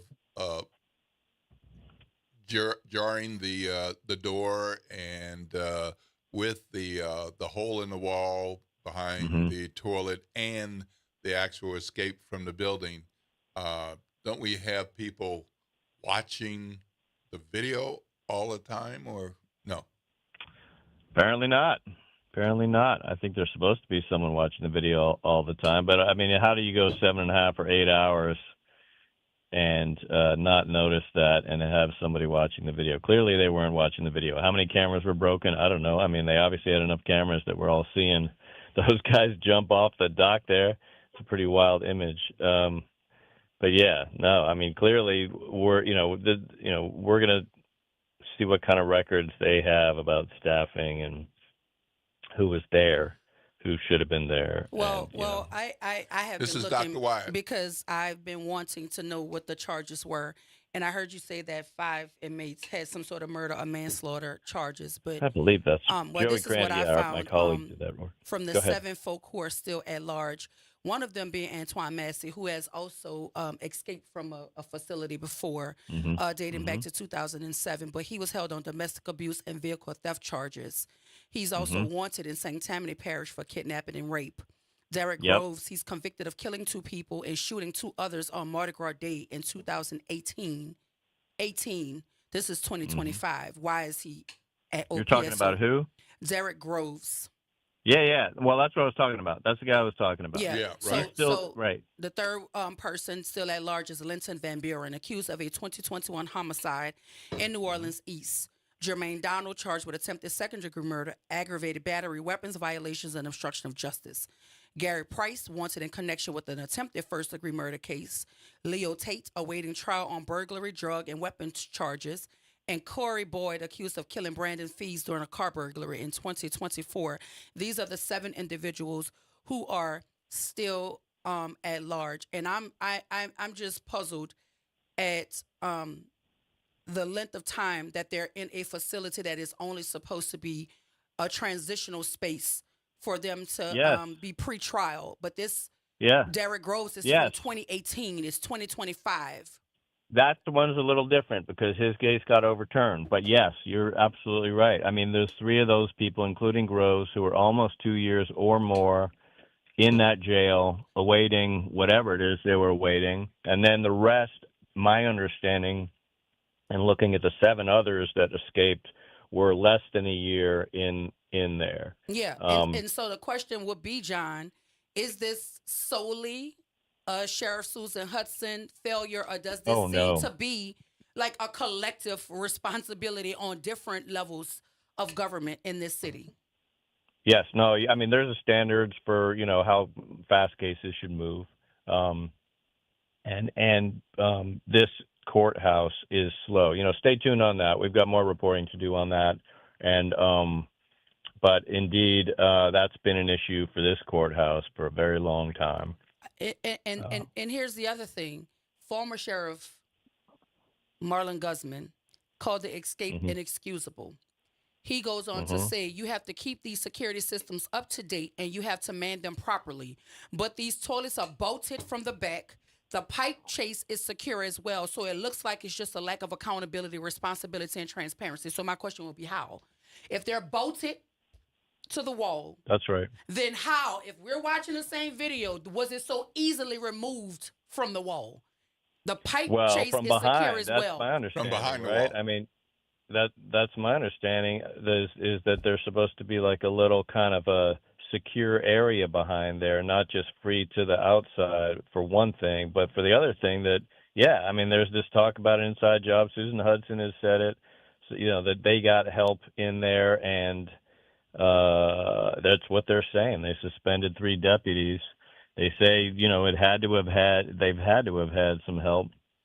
That's what they're saying. And remember back in 2014 when those videos came out of OPP Gone Wild? You guys remember that? Yes. And they had those 2 guys that went out on Bourbon Street. Yes, they got out. I think they got back in.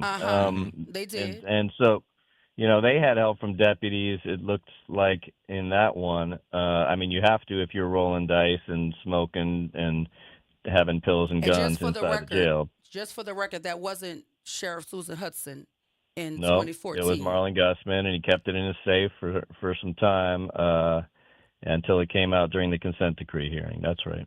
So for me, I have a hard time understanding why politics have to always preside or go before the people in terms of how we care. Like, this is insane to me how so many people have so many opinions. But if you have all of these big, brilliant ideas about how to better secure the jail, then why are we not sharing them? Why are we not sharing them? Because unless and until you become the sheriff, it's still an unsafe situation for all of us. If you feel Well, like the question now, right? I'm sorry to interrupt. Go ahead. The question now is, right, how many other, areas the jail have the same setup, and what do they have to do now? Right. I just want to know how one person, because I saw one man pulling on the toilet, literally, pulling it from the wall. How is that possible if it's bolted? Bolted. If you don't have any type of assistance or any type of machinery or anything to help you jar that from the wall, how was it so easy? And it was neatly done too, Will. It didn't mess up any of the sheetrock. All the sheetrock. I'm not sure that's sheetrock. Well, what is it? What is it? I don't know what it is. It's just still there, though. Yeah. No, I understand. It's in one piece. Yeah. Mm-hmm. Because if it's bolted, it seems to me like if you pull it, I don't know. There's supposed to be a sleeve or I don't something build things. that goes in there. I don't know. It's supposed to be like a metal sleeve. A metal sleeve?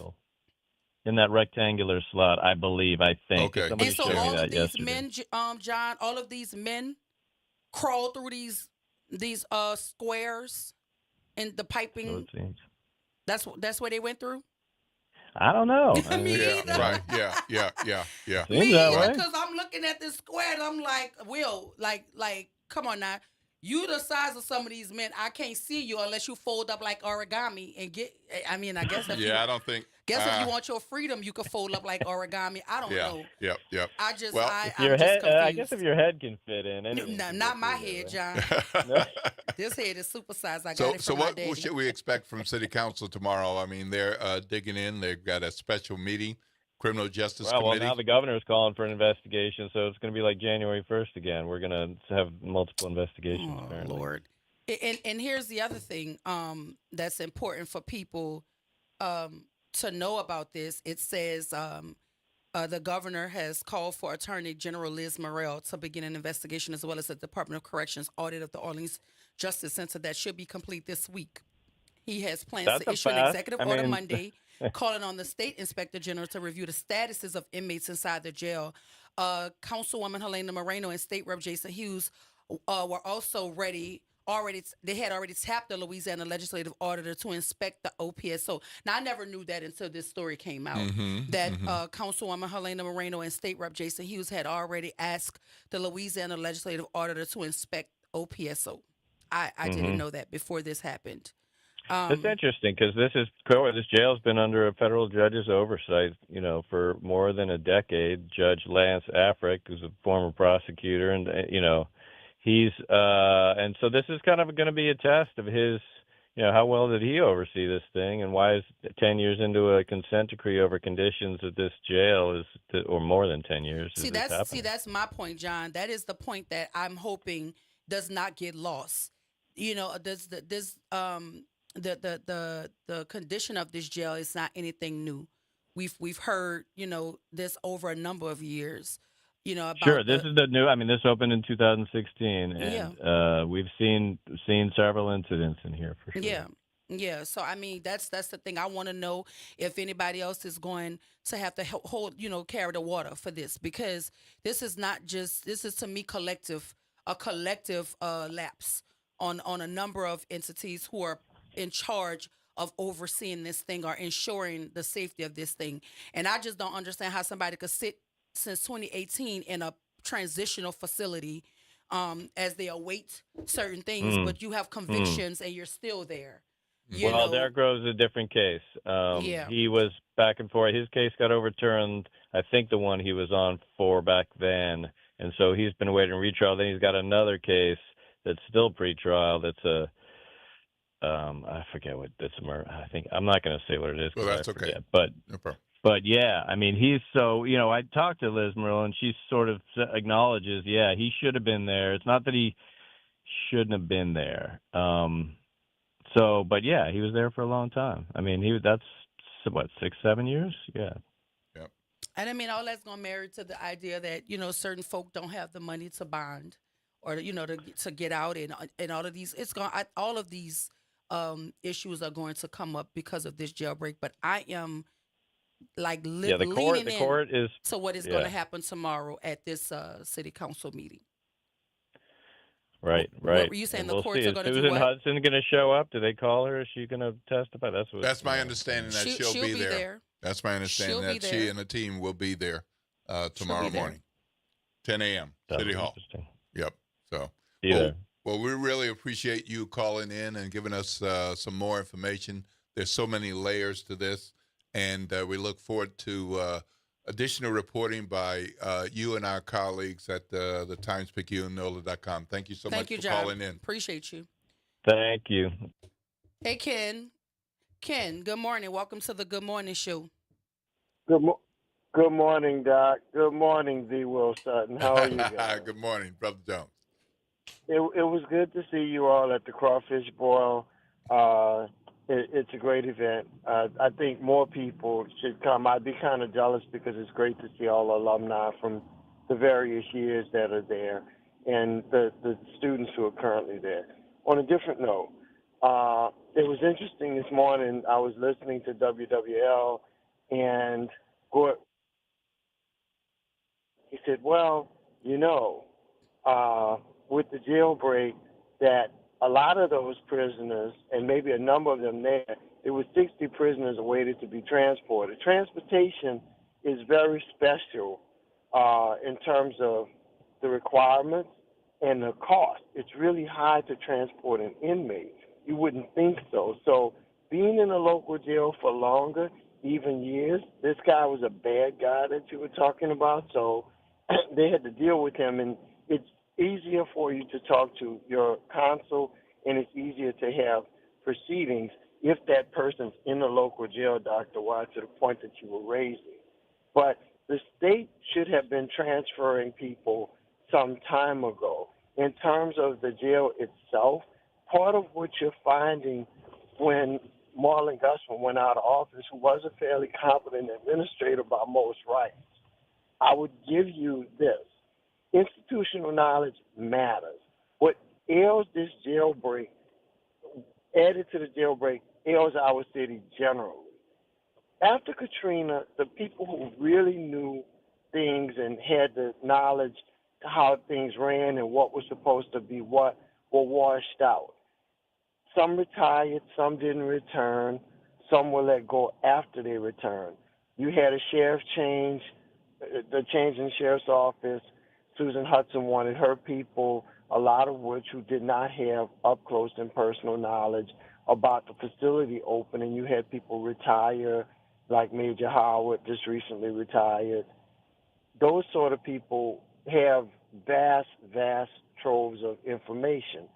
And that is important. Elections have consequences. Not knocking Susan, I know her, I like her, and I hug her every time I see her, right? Real deal is, in this, yeah, you paying guys $12.50. Oh, now she got the pay up to her credit. But again, who wants to work in a jail for $18 an hour in those sort of dangerous situations where you could be seriously injured? What we're doing, we need to pay attention to. But one bigger, the barbarians at the gates, guys. Here comes the state again. Little Napoleon comes through talking mad smack. He all but, he let the mayor speak, but I didn't pay attention to police. Help me. I didn't see the chief of police. I didn't see the sheriff on the stage. They may have been there. But he annoys me, so I don't want to listen to anything he says because he's just talking. You want to help. But trying to burnish your credentials like you're Tate Reeves in Mississippi, I'm going to take over. I'm going to show you that those you-know-whats are incompetent and that I need to be running New Orleans. You got a whole state to run. Sit down and be quiet. Offer the help that you can offer. But I'm off the soapbox, guys. I'm sorry about that. Look, Ken, I appreciate your call. I always appreciate your insight. We have to go to break, but we're going to continue talking about it, and I hope you continue to listen. I appreciate you for calling in. Thank you shall, so much. and talk to you guys soon. Thanks All again. righty. We got to go to break, but when we come back, we'll continue to take calls from our listening audience. And look, y'all, I'm in the chat, so I'm going to pull some of the commentary from the chat as well. All right. This is a hot one. Y'all stay with us, WBOK 1230 AM, what New Orleans is talking about. All day long.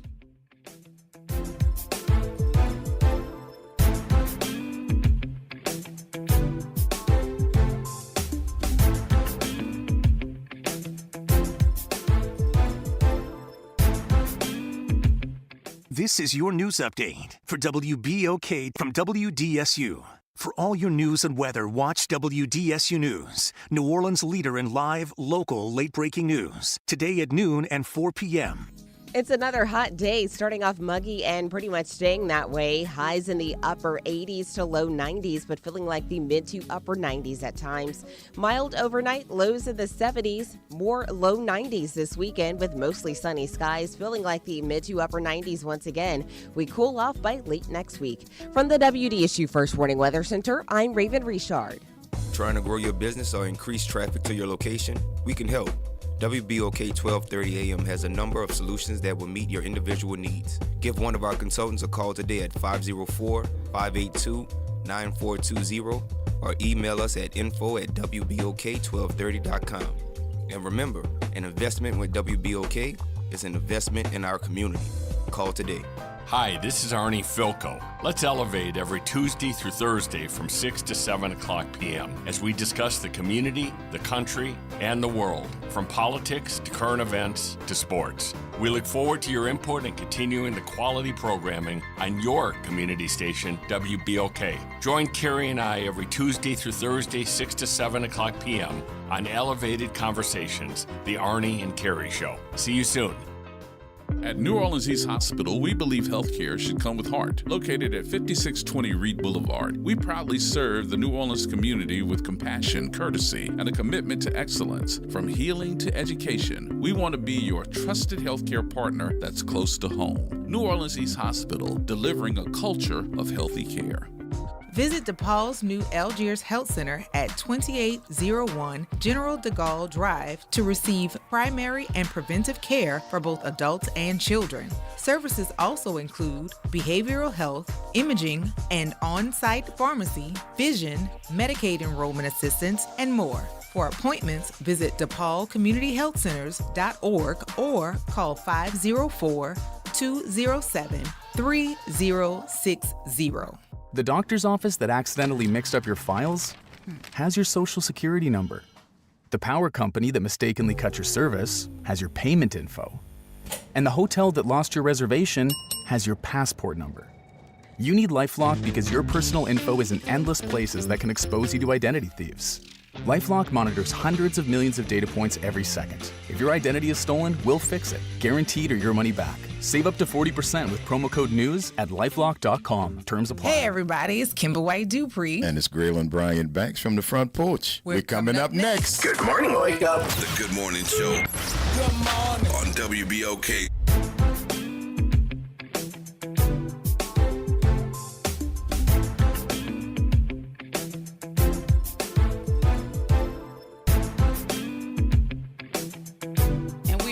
Welcome back to the Good Morning Show. I'm your host, Dr. Ashanta White. My co-pilot this morning is D. Will Sutton. Hey, Will. Good morning. Good We're morning. We're going to go straight to the phone lines. Line 1, Daryl, good morning. Welcome to the Good Morning Show.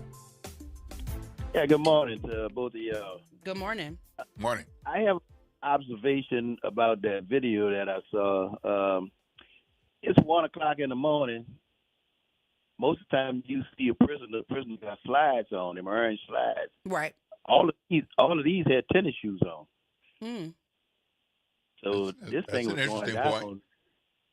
Yeah, this thing was going down. This is why talking to y'all is so good, because it's perspectives, right? And we welcome them here. And even too, like, how many people are supposed to be in one cell at 1 o'clock in the morning? Yeah, that too. And we see the same video, but with different backgrounds and information. Yeah. I mean, you just look at it from a different lens. Like, we appreciate that insight there. That's something to say. Like, absolutely. Yeah. How'd that happen? No, they because they knew they were about to get out. They knew they were running for it. Right. Yeah. Where you going? You at 1 o'clock in the morning. You a prisoner. Yeah, well, you got lay your butt down. Yeah. And also, too, Thorough, to the point I was trying to make earlier, how many bed checks are done between 10:30 lockdown and 9 a.m.? Because the article says they did not notify Sheriff Hudson until 9 a.m. That's inexcusable. Right. And another thing is that was a ride. Looked like stainless steel to me behind that Charlotte. You can't just cut no stainless steel like I'm trying to tell it. you something. I don't buy it. But listen, that thing had to already be compromised in a way that they before that.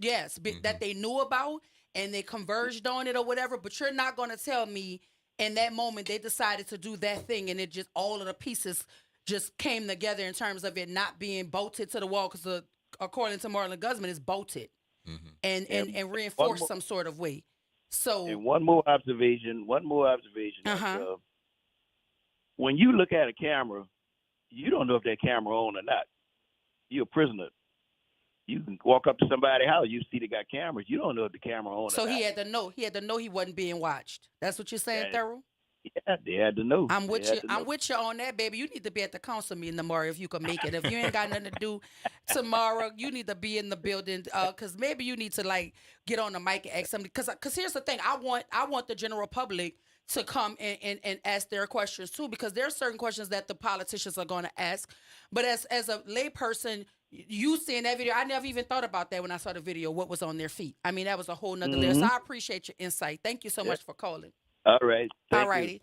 Listen, before we jump to Reverend Calhoun, you said you had a thought, and I wanted to hear it. Yeah. So this happened on Friday overnight. Sheriff was notified at 9. All hell started breaking loose. After that, we made national news. The sheriff has the overall responsibility for not just the jail, but the entirety of the sheriff's office. Part of that responsibility is to make sure that the right people are in the right places at the right times. And she's already indicated that there's strongly likely, an inside job here. So my guess is before the city council meeting or at the city council meeting, the sheriff will provide more information about specific personnel actions that she has taken. And so she will be providing more information about actions taken based on those people's actions or inactions, in addition to going into some of the other information that she's pointing to. There's over no and over justification for informing the sheriff at 9 a.m. Right. Zero justification for it. And and she has reason to be pissed. That's just that on that. She has reason to be pissed. Good morning, Reverend Calhoun. Welcome to the Good Morning Show, Reverend Calhoun. Here's a comment from the chat. The sheriff is a wonderful person, and she has done great things for and in the community. But as the sheriff of the jail, she has to take ownership of her responsibilities and what falls on her, good or bad. It does not look good when she does not take any responsibility, and I didn't continue to watch the interview because both sides had negative issues in response to the questions and answers.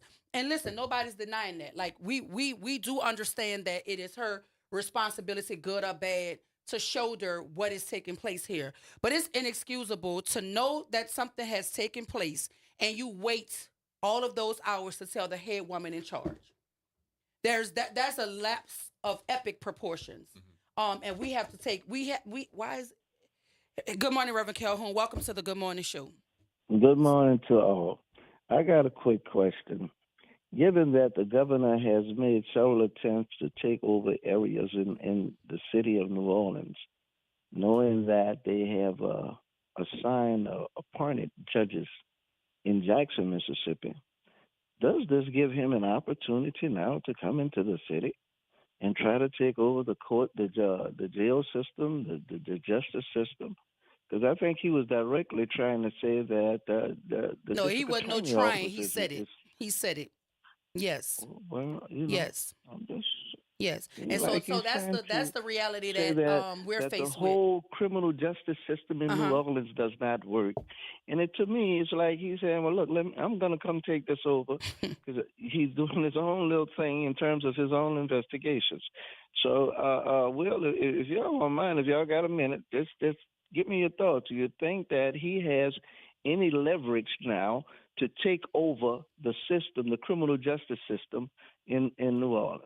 I'll hang up and listen. All right, appreciate you. Well, I think that was made clear yesterday based on his news conference what he plans to do with his executive orders, with his directed to the Attorney General Liz Muriel, and but we haven't heard from the people who are elected officials and appointed officials who are responsible for the different parts of the judicial system in New Orleans.